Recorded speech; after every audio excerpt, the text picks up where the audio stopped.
Coming back on the main deployment, it's pretty impressive. Getting ready to pull back in here shortly. The morale and all the crew's emotions and feelings are starting to spike.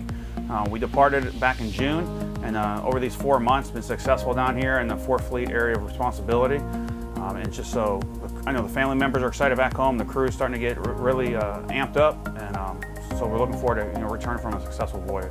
Big peaks and valleys for the deployment. When we entered on deployment, we got to experience be the first participate in 3 littoral combat ships operate at the same time, doing some div tacs and photo exercises.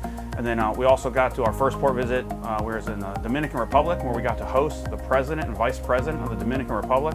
And that was a pretty impressive reception we had on board, and 4th Fleet Actual came down.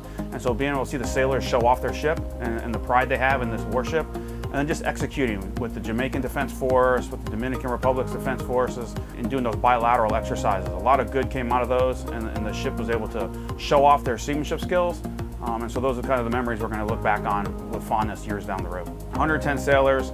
We were green when we started our deployment, but now we've done over 2 dozen, almost 3 dozen sea and anchor evolutions, operated in multiple different countries, waters, with different nations, navies, supporting bilateral exercises, humanitarian disaster relief, hosting receptions. Just the resiliency of the crew to be able to manage their equipment, keep their ship underway, steaming, sustained operations at sea. Just impressive to see from the very beginning. And like I said, we're just so excited to be able to bring the ship home, get back home to our loved ones, and just look back and see how successful we've been.